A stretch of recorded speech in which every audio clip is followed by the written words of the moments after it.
Bonjour à tous les amateurs d'organisation et bienvenue sur Chic and Organized, la chaîne qui vous guide vers un mode de vie organisé et épanoui.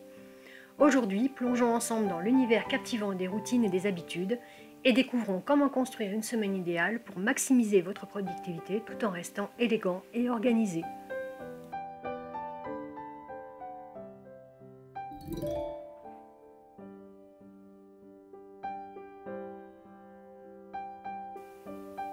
Les routines ne sont pas seulement des listes de tâches à accomplir, ce sont des rituels organisés qui simplifient votre quotidien. Elles transcendent la simple exécution de tâches pour devenir de véritables rituels qui apportent une dimension d'élégance à votre quotidien.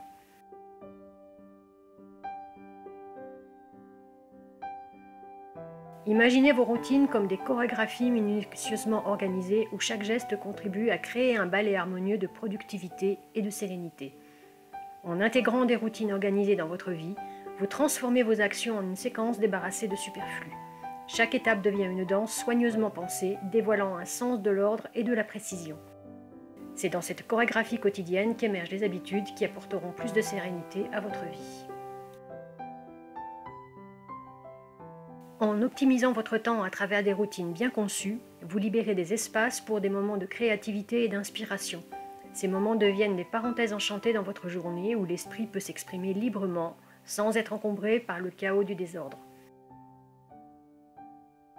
L'élégance réside dans la simplicité structurée qui permet à votre créativité de s'épanouir naturellement.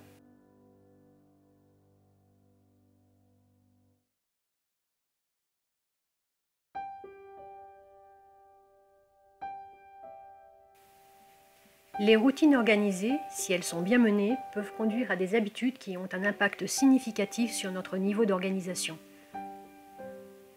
Apprenez également comment intégrer de nouvelles habitudes pour renforcer votre routine et maintenir une organisation impeccable. Commencez petit et ajoutez une nouvelle routine ou habitude dès que vous sentez que vous pourriez en faire plus. Mais attention à ne pas empiéter sur votre vie personnelle. Le nombre de routines et leur durée est un paramètre personnel. Certaines personnes pourront en faire beaucoup, certaines très peu. Tout dépendra de votre activité professionnelle et familiale. Il vaut mieux faire un petit peu chaque jour que pas du tout. C'est à vous de juger le temps et l'énergie que vous pouvez mettre dans vos routines. Mais il est important de savoir que les habitudes qui influencent votre organisation quotidienne nécessitent une introspection attentive.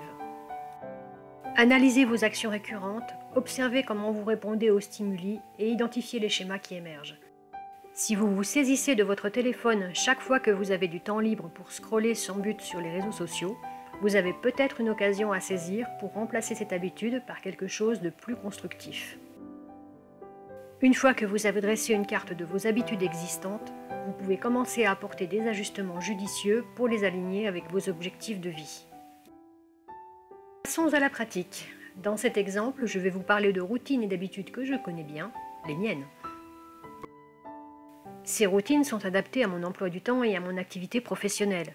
Si ces routines résonnent en vous, n'hésitez pas à les adapter de façon à ce qu'elles deviennent aussi vos routines.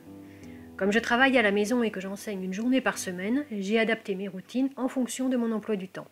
Certaines reviennent quotidiennement et d'autres sont programmées pour revenir une ou plusieurs fois par semaine. Sans ma théière, je ne suis rien. Ma routine du matin consiste à commencer par me préparer une grande théière de thé à l'anglaise, c'est-à-dire avec du lait ou plus exactement une boisson au soja. Si je n'ai pas de petit déjeuner de préparer la veille, je me fais un porridge, puis je regarde une vidéo courte qui résume l'actualité du jour.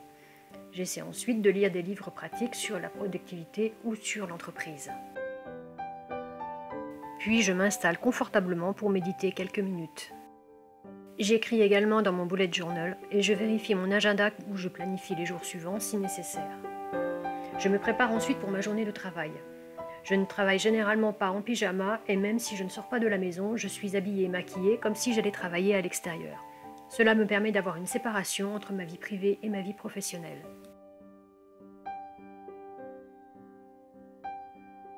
Je prends également quelques minutes pour apprendre les langues que j'apprends en ce moment, c'est-à-dire le russe et l'espagnol.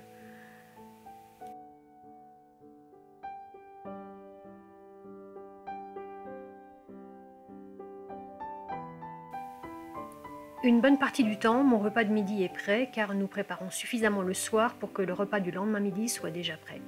Cela me libère du temps pour faire du sport et pour travailler sur une ou des formations. En ce qui concerne le sport, c'est variable. Je peux aller nager, comme faire du pilates ou simplement aller faire une marche rapide dans les environs. Puis je reprends le travail jusqu'au soir.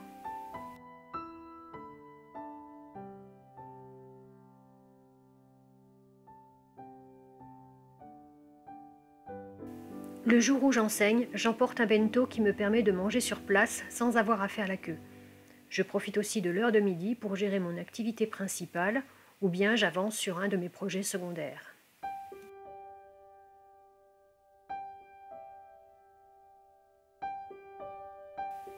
Ce jour-là, les trajets aller et retour sont pour moi des moments de détente car je prends le train. Si je peux, je regarde le paysage. Cela me permet de voir les feuilles d'automne arriver ou bien les premiers bourgeons sortir. C'est une parenthèse de détente dans ma vie professionnelle et d'enseignante. C'est moins fatigant que la voiture et c'est moins émetteur de CO2.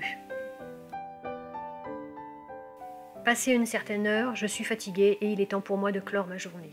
Je passe mon agenda en revue et je vérifie le travail du lendemain, puis j'arrête mon ordinateur et je passe à la préparation du repas. C'est quelque chose que nous faisons souvent en famille. Nous préparons suffisamment. Parfois, je vais faire une courte séance de yoga pour me détendre avant le dîner, surtout si la journée a été dense. Le mercredi soir est réservé à une activité que j'affectionne particulièrement, la danse.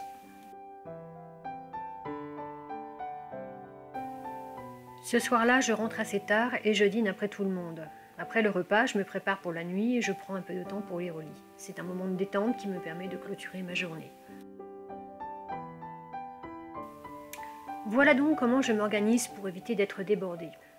Pour ma part, j'ai trouvé dans les routines un moyen de gagner en productivité sans négliger mon bien-être. Je suis plus efficace et moins stressée. Les routines sont des actions très personnelles. Certaines personnes se sentent comme dans un carcan avec des routines et préfèrent se laisser guider par les événements de leur vie. Chacun est libre d'adopter le mode de vie qui lui plaît de façon à ce que sa vie tende vers un certain équilibre. Voilà, nous sommes désormais prêts à libérer notre potentiel avec des routines organisées. N'oubliez pas, l'élégance réside dans la cohérence. Commencez par de petits ajustements, soyez constant et observez votre vie s'épanouir avec style. Si vous avez aimé cette vidéo, n'hésitez pas à laisser un pouce en l'air, à partager et à vous abonner pour plus de contenu sur l'organisation. Si cette vidéo vous a intéressé, vous aimerez peut-être celle-ci dans laquelle je parle des résolutions et objectifs de début d'année. Merci de m'avoir rejoint sur Chic and Organized. Ensemble, construisons une vie organisée et élégante. À très bientôt dans la prochaine vidéo.